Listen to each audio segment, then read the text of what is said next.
Yo, guys. So I have been struggling trying to get my Facebook to load and work. I'm trying to get them live. So I just wanted to come to you guys right now, real quick, and let you know that I am publishing my ads as soon as possible. I didn't want to not post something. So I wanted to at least bring you guys some value today and let you know that one of the biggest mindset things that I think has been a huge paradigm shift for myself and just pretty much doing this whole business thing in general is really diving into what you're most interested in. I think that got me more excited because at a certain point when you go into business, you'll tend to find yourself, if you don't like what you're doing, you'll get very aware of that and you'll start getting really burnt out and you'll start not liking the day-to-day routine that you've got yourself into. And even if you're making a lot of great money, you're not going to like what you're doing and you'll just have that internal feeling of it. And something that I felt before was that, right? I was a high ticket closer for some time and I absolutely did not like it. I just knew I was made for more than just sales, and I liked doing the stuff that was more behind the scenes, digital marketing type of stuff. So I went headfirst into that, and I love what I do now on that. And running ads, doing all this stuff is great when it works, right? And it's just a huge learning curve nonetheless that everyone usually goes through when you go through that kind of journey and phase. But I just remember this one time vividly. I was like sitting in my desk at my last apartment, right before we moved here to Arizona, and I remember I was sitting in my desk in front of my computer, and I was on a call, and I was like getting those little jitters, and I was sitting here in front of my computer. The Zoom call was on, and I was sitting here just like wondering if this person was going to show up with that thought in the back of my mind of like, damn, I would love if he didn't. If you're a closer, if you've ever been on sales calls, I'm sure you probably dealt with the same feeling at least one time. But it was just one of those things where, I'm a very introverted type person. And when I get on a call, I'm completely fine. I like switch off of that nervousness and I just go straight into running up the call.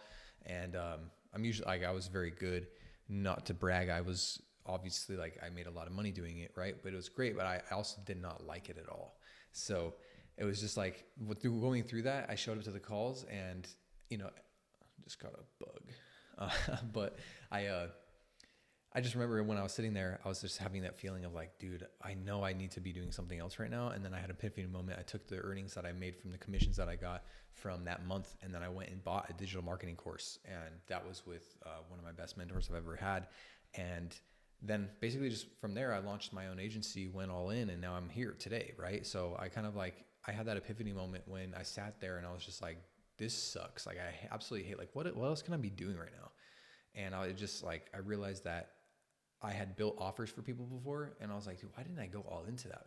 And so I just went and built something for myself and talked to a couple of people, did some outreach, and then I was able to get my first few clients from it. So that's kind of like how I went about getting started with this whole thing in general. And I just think that like realizing what those epiphany moments are for you, I would not ignore them, right? You hear a lot of the time people say like Hormozy and all these other guys, like pick the one thing and just go all into it. Like, yeah, I do believe that, but I think that there's a huge factor that plays a massive role in your ability to be successful with the thing too, right? Which I think is the interest level. Just because you're good at something doesn't mean you should do it, right? But if you are good at something and you're making a lot of money with it, try to figure out a way to where you can make it as automated as possible to use it as a cash cow to feed something else that might be a main interest for you that you can go all into. Because obviously anything new is going to require some sort of capital, whether that be time or resources. So if you can just dump as much resources into that before you have the time, then you can gain the time and have the resources from the previous business to then pump into that, which is kind of what I'm trying to do. I love doing this. This is cool, but I'm not going to do it forever. I'm not going to do it for so many people. I'm not going to build like a massive agency for launching people out of this. I might, once we do a couple, but I have the systems and everything ready for that if we do decide to. But I just know internally, like genuinely, I don't necessarily think it's the end goal for me. I don't think it's the big play for me. I think software and physical products are going to be my main play. And so I'm trying to build like a tiered hierarchy of like the different things that I'm building out. And I'm not trying to build multiple things at one time, but I can build this agency to get to that point where I have a good portfolio of good companies that I'm a part of and I'm partnered with. That's my goal with this. And then utilize that to start forming my own e-commerce businesses and eventually big long-term vision. In the background, I'm going to be developing this SaaS product that I have a great idea for. And yeah, I know it's like you just build off something that's already working and maybe potentially buy a company. But like, you know, if you have an original idea, it's always best to test it out. You know, if you know it could be successful in the market, go test and see if it will. So that's exactly what I'm going to do. I just know it's going to take some more time and energy and also resources potentially burned up. And, you know, I would say today, in today's age, like to bootstrap a software company, it'd be pretty difficult because of how competitive everything is. Like you'd have to have a really original idea for it to just pick up off the ground. So I think that the idea that I have though could be pretty good, but I wanted to make this video more so about like having that epiphany moment. Don't ignore them, go all into them and just test it out, right? Because like if you have main interests other places, but you've got into this thing and realize you absolutely hate it, or you feel like, you know, you're just kind of pulled somewhere else, be able to identify whether or not it's a shiny object, right? If you just see some opportunity and you're like, oh, that sounds crazy, that's probably just a shiny object. But if you have a deep, genuine interest and you already know about it, and you know that you like, if you had the necessary resources or time or whatever at, you know, in hand to go do it, and that's all you needed to go and succeed with it, go try it. Like what's stopping you from doing that? Maybe you might be more successful in that thing. You don't ever know, but you won't know unless you try. So I would say go out and try that, go out and do it and prove yourself wrong, right? Like prove yourself like, I shouldn't stay here, I should go do that. And then prove yourself like that you can go do that thing. I think that's a huge message that I think I should have, you know, I wish I heard, you know. So I want to share it with you guys here. Like if you ever feel like that, then just go all into it. I think it's one of the best things I've ever done. And I'm still doing the same thing now till this day. Like, you know, stay consistent with what you do successfully, but always find a way to be able to go into the things that you absolutely love to do.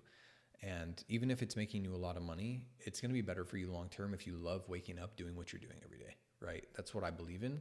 I think that outweighs the money that's made, because once you get to a point where money's not really a problem anymore, you're going to start realizing like, shit, I should have done the thing, because now I'm like kind of trapped in this business. Maybe you have some partners now or whatever, and you're trying to do something new, and or you're thinking you want to, and it's like kind of like you can't anymore. So do it before it's too late and go all into it, and I promise you, you'll definitely not regret it. So that's my message for today, guys. I wanted to make that video for you guys so you can always rely on me to be showing up every single day for you, regardless of the situation. Facebook didn't work for me. It's not loading on any of the stuff. Any upload I'm putting on here is not uploading for my ads. So I'm going to refresh and try again and all that. But I was in the middle, like 20 minutes deep into a Loom video, sharing with all of it with you. And then it just wasn't working. And I just didn't want to go back and edit everything. So I'm going to make sure it's all cleaned up. Plus, I don't even have my copy fully finished anyway. So it's probably best that I don't. But yeah, nonetheless, guys, I wanted to share with you guys this video. I'm going to be going live with the ads very shortly. And I mean, I keep saying that, but they weren't really necessarily done the other days. So I had them fully edited. They're all clean and really easy to be plugged in now. I just have to get it to work. So stay tuned for it. Can't wait to show you guys the screen share going through. I'll make it like a full ads introductory kind of like lesson kind of thing. So going from literally like my ideas, my angles, my hooks, how I'm going to go about structuring ad accounts, and going in depth into structuring it out with you. And so you can see it all. And then we'll go live, and then I'll come back another day and measure the results together. But I'll show you how I structure it all out, how I scale ad accounts, and how you're actually able to get the results that you actually want by the structure of the ad account as well. So it's really cool stuff. I'll show you guys. It's really, really interesting to see how it's all set up. And it's a huge learning curve for a lot of people. So hopefully I can bring some simplicity to it too. But yeah, nonetheless, thanks so much for watching this one. I'll catch you in the next one. Peace. Keep crushing.